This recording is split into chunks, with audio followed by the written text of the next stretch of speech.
नमस्कार। चुनाव इंडिया के डाटा सेंटर में आपका स्वागत है। आज हम बात कर रहे हैं अपने फुटबॉल प्रेम के लिए मशहूर बंगाल की, जहां 7 चरणों में चुनाव हो रहे हैं। लोकसभा चुनाव के आखिरी 2 दौर बचे हैं। पिछले 5 चरणों में 25 सीटों पर वोट पड़े हैं, जबकि आखिरी 2 राउंड में 17 लोकसभा सीटों पर मतदान होना है। इसके लिए बीजेपी और टीएमसी दोनों ने पूरी ताकत झोंक दी है और ये ताकत उन्होंने लगाई है लोकसभा चुनाव के आंकड़े बदलने में। पिछली बार जो जीत हुई थी, जो हार हुई थी, वो टीएमसी और बीजेपी के बीच अंतर बहुत कम रह गया था। इस बार बीजेपी की तरफ से कोशिश है कि इस अंतर को और कम कर दिया जाए। टीएमसी चाहती है कि इस अंतर को और बढ़ा दिया जाए। तो इन्हीं सवालों के साथ हम आज, हमारे साथ गेस्ट होंगे, कुछ खास मेहमान होंगे, उनके साथ बातचीत करेंगे। लेकिन कौन गोल दागेगा और कौन फाउल करेगा, उस पर पहला सवाल, 7 बड़े सवाल आपके सामने हैं। राउंड 6 का प्रदर्शन बरकरार रख पाएगी क्या बीजेपी? ये बड़ा सवाल है, क्योंकि पिछली बार 6ठे राउंड में बीजेपी को खासी बढ़त मिली थी। और 7 बड़े सवालों में से एक दूसरे नंबर का जो सवाल है वो है, टीएमसी फिर 9-0 से जीतेगी राउंड 7? ये भी एक बड़ा सवाल है, क्योंकि टीएमसी की कोशिश है कि 7वें राउंड की जो बढ़त है उसको बना के रखा जाए। ये बंगाल का वो इलाका है जहां बांग्ला भाषी ज्यादा रहते हैं। तीसरा सवाल है, संदेश खाली के सहारे बशीरहाट में क्या गोल कर पाएगी बीजेपी? ये वो सीट है जो पिछली बार टीएमसी ने अपने कब्जे में रखी थी। इस बार बीजेपी वहां पर अपने मजबूत कैंडिडेट को उतारकर सीट पर जीत दर्ज करना चाहती है। चौथा सवाल है, अभिषेक बनर्जी क्या डिफेंड कर पाएंगे डायमंड हार्बर की सीट? क्योंकि इस सीट पर कड़ा मुकाबला होने की वजह से यह सवाल उठना लाजमी हो गया है। 5वां सवाल है, जनता की अदालत में जीतेंगे अभिजीत गंगोपाध्याय? ये बंगाल हाई कोर्ट के रिटायर्ड जज हैं और अब चुनाव मैदान में कूद पड़े हैं, तो ये भी सवाल लाजमी है। और 6वां सवाल है, दमदम में चौथा गोल दागेंगे सौगत राय? पूर्व कैबिनेट मंत्री क्या सौगत राय इस बार भी गोल दाग पाएंगे या फाउल हो जाएगा? ये भी एक बड़ा सवाल यहाँ पर बना हुआ है। 7वां और महत्वपूर्ण सवाल, कांथी में बना रहेगा अधिकारी परिवार का दबदबा और वर्चस्व? क्योंकि इस सीट पर देवेंद्र अधिकारी के भाई सोमेंदु अधिकारी सांसद हैं और पिछले 3 बार से सांसद हैं। इस बार वो फिर से अपना दबदबा कायम रख पाएंगे। बीजेपी के टिकट पर वो चुनाव मैदान में है। तो इन सारे सवालों के जवाब हमारे साथ वरिष्ठ पत्रकार रामकृपाल सिंह हैं और अदिति फडणवीस हैं। उनसे हम इन सवालों के जवाब समझेंगे और समझने की कोशिश करेंगे कि बंगाल में इस बार फुटबॉल के मैच में आखिर कौन गोल दागेंगे और कौन फाउल करके अपनी टीम को इस मैच से क्या बाहर तो नहीं कर देंगे। तो सबसे पहले रामकृपाल सिंह के पास चलते हैं और समझने की कोशिश करते हैं कि आखिर इन सवालों के जवाब बंगाल की जनता के मन में क्या है। तो बंगाल इलेक्शन लीग के 7 बड़े सवालों में से पहला सवाल रामकृपाल सिंह जी आपसे है। राउंड 6 का जो 2019 का प्रदर्शन है वो बरकरार रखना बीजेपी के लिए एक बड़ी चुनौती है। क्या आप मानते हैं कि इस बार जो बयार है वो पिछली बार की बयार से और ज़्यादा मजबूत है, इस प्रदर्शन को बरकरार रख पाएगी या उसमें कुछ कमी पेशी है?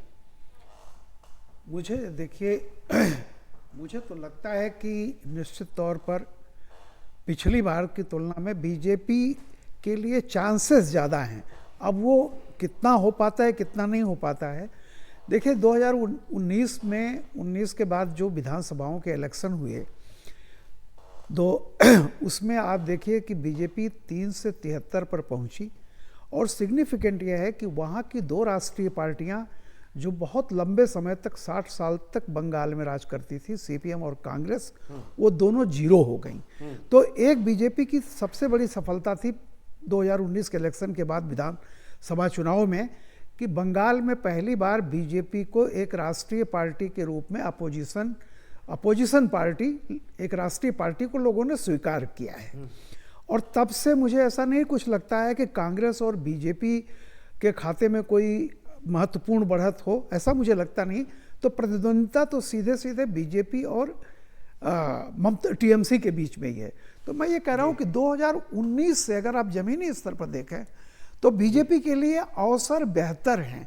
अब वो कितना हो पाता है ये तो 4 जून को पता चलेगा। रामकृपाल जी, आप कह रहे हैं कि अवसर बेहतर है। अदिति से समझ लेते हैं। 7वें राउंड में टीएमसी ने पिछली बार बहुत अच्छा प्रदर्शन किया था। एंटी इनकम्बेंसी फैक्टर है क्या, और इस प्रदर्शन को दोहराने की कितनी आपको वहां पर दिखती है कि दोबारा ये प्रदर्शन दोहरा पाएगी टीएमसी? देखिए, एंटी इनकम्बेंसी तो साफ दिख रही है और इसका एक द्योतक ये है कि बहुत सारी जगहों पर टीएमसी के काडर और भाजपा के काडर आपस में भिड़ रहे हैं। ऐसा नहीं है कि ये पहले भी नहीं होता था, पहले होता था, लेकिन इस चुनाव में हम देख रहे हैं कि सीधे सीधे मतलब चुनाव के जब वोट डालने के कगार पर है तो ये दोनों काडर्स आपस में झगड़ा कर रहे हैं। तो इससे लगता है कि स्टेक्स बहुत हाई हैं दोनों के लिए, टीएमसी और भाजपा दोनों के लिए, और ये लोगों में मुखर होके दिखाई दे रहा है। तो इसका यूजुअली इसका मतलब ये होता है कि बदलाव आने वाला है, लेकिन बदलाव किस दिशा में है ये लोग समझ नहीं पा रहे। ये समझ नहीं पा रहे। ठीक है, रामकृपाल जी, संदेश खाली में बीजेपी ने रेखा पात्रा को मैदान में उतारा, वहीं अभिषेक बनर्जी अपनी सीट डायमंड हार्बर पर इस बार संघर्ष करते दिख रहे हैं। क्या यहाँ पर आपको गोल शिफ्ट होता दिख रहा है या फिर से उसी तरह गोल पोस्ट में बॉल जाएगी? नहीं, मेरा कहना है कि देखिए, इस बार की स्थितियाँ 2019 से बिल्कुल उलट हैं। हमें नहीं भूलना चाहिए कि ये इलेक्शन, ठीक है, ममता बनर्जी हैं अपनी जगह पे, लेकिन वोटर को यह पता है कि वो दिल्ली के लिए चुनने जा रहा है। 2019 को अगर आप देखिए तो सारे विमर्श होते थे, कोई बीजेपी को 150 से ऊपर नहीं देता था। बिल्कुल। और एक अपोजिशन जीत सकता है या वो बीजेपी को कड़ी टक्कर दे सकता है, ये पिछली बार था। इस बार की तरह नहीं है। इस बार जो हालात हैं उसमें कहीं ना कहीं से ये सबको पता है इस बात का कि बीजेपी भारी पड़ रही है और दूसरा कोई अल्टरनेट नहीं है। तीसरी बात, संदेश खाली की एक ऐसी घटना है, देखिए वो सिर्फ संदेश खाली के लिए नहीं है, उसका फायदा नुकसान उठाने की टीएमसी भी कोशिश कर रही है, बीजेपी भी, लेकिन ये जो मैसेज चला गया है पूरे देश में वो बहुत ही भयानक है। और कम से कम महिलाओं के मामले में तो मुझे लगता है कि 2019 से बीजेपी के लिए निश्चित तौर पर इस बार की स्थिति बेहतर है। और जैसा कि आप कह रहे हैं अभिषेक बनर्जी के बारे में, अगर वो स्थिति है तो वो सारी सीटों पर उसका प्रभाव पड़ेगा। मैं नहीं कहता हूं कि कितना, 18 सीटें बीजेपी तब जीती थी और आज जो उसका क्लेम है, इस बार उसके सामने चुनौती है कि उससे ऊपर नंबर ले जाना है। बिल्कुल जी, आपसे एक महत्वपूर्ण सवाल, तामलुक की जो सीट है, पूर्व जज वहां से चुनाव मैदान में है गंगोपाध्याय जी, क्या उनके हाथ ये ट्रॉफी लगेगी? देखिए, बीजेपी को बहुत मशक्कत करनी पड़ेगी क्योंकि ये पहले राजनीति में थे नहीं। एक जज होने के नाते लोगों से सरोकार कम होता है और एक भद्रलोक में हो सकता है थोड़ा बहुत हो, लेकिन आम लोगों में जो कि ज़मीन को खोदते हैं और बड़ी मुश्किल से अपना जीवन यापन करते हैं, उनका रहना कोई मतलब बड़ी बात नहीं है। कोई ऐसी चीज़ नहीं है जो कि नीडल को हिला सके बीजेपी के फेवर में जी।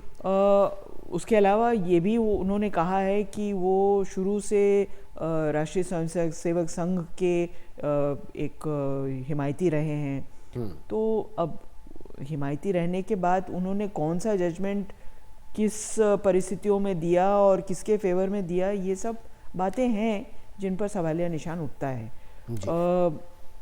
तो बंगाल में जो अभिजात वर्ग है जो कि शहरों में है, वो लोग उसमें से वो दो हिस्सों में बटा हुआ है।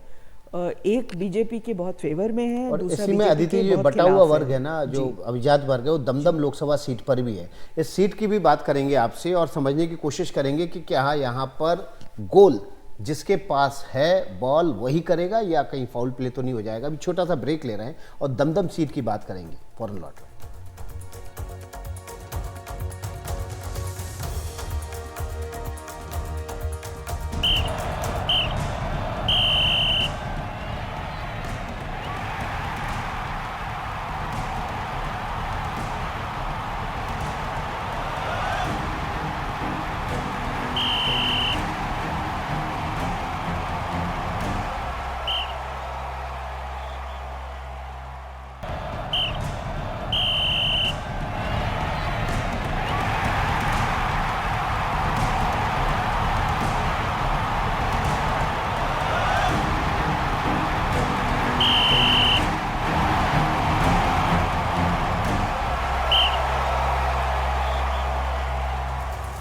तो एनडीटीवी के डाटा सेंटर में आपका स्वागत है। गर्मा गर्म बहस चल रही है कि बंगाल में इस बार फुटबॉल लीग में आखिर मैच कौन जीतेगा या कौन फाउल प्ले करके कहीं अपने आप को गेम से बाहर तो नहीं कर लेगा। हमारे साथ दो खास मेहमान भी जुड़े हुए हैं, वरिष्ठ पत्रकार रामकृपाल सिंह और अतिथि फडणवीस। सबसे पहले रामकृपाल सिंह जी आपके पास आते हैं और सौगत राय की सीट, दमदम सीट की बात कर लेते हैं। अदिति जी बता रही थी कि वहाँ पर एक अभिजात वर्ग रहता है और उसका वोट जो है वो किस पार्टी की तरफ जाएगा ये डिसाइड करेगा कि सीट का फैक्टर कहाँ जाने वाला है। लेकिन बड़ा सवाल, क्या सौगत राय यहाँ पर हैट्रिक लगा पाएंगे?